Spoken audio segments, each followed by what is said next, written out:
everywhere. Don't do it. You're putting your life and your family's life at risk. 1 year after a family of 4 from India froze to death while trying to cross the U.S.-Manitoba border on foot, American Border Patrols say that this tragic incident hasn't stopped others from trying the daring journey. U.S. Customs and Border Protection says there has been a drastic uptick recently in the number of people trying to enter North Dakota, Minnesota, and Wisconsin illegally from Canada. David Marcus, a U.S. Customs Border Patrol agent in Pembina, North Dakota, says staffing numbers is a factor. I think it's common knowledge that everybody knows that there aren't as many Border Patrol agents on the northern border.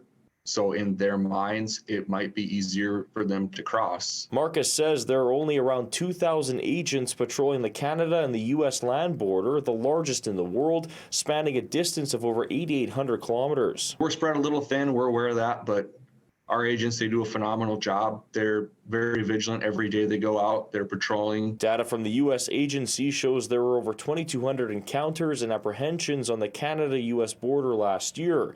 At the Pembina crossing in North Dakota, Marcus says they have seen over 70 apprehensions between October and December, a 3-month total that has almost eclipsed the totals between October 2021 and September 2022. We could be looking at 300 plus for the year if it continues. 1 year ago, the bodies of the Patel family, including 2 children, were found frozen near Emerson, Manitoba, just meters from the U.S. border. Investigators say they believe a human smuggling network was behind the family's journey to Canada from India, where they were allegedly dropped off near the border in extreme freezing temperatures. 4 people lost their lives that day, and it was a preventable incident. Police have pieced together a timeline, but there is still missing information. On January 12, 2022, the Patels arrived at Toronto's Pearson Airport from Dubai.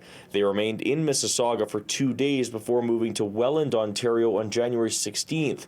The family arrived in Emerson, Manitoba on January 18th to begin their crossing. A day later, their bodies were discovered near the border.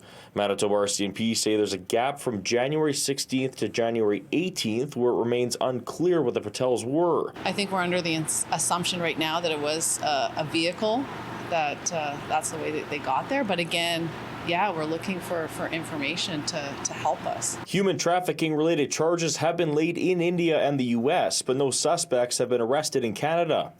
In Winnipeg, Alex Karpa, City News.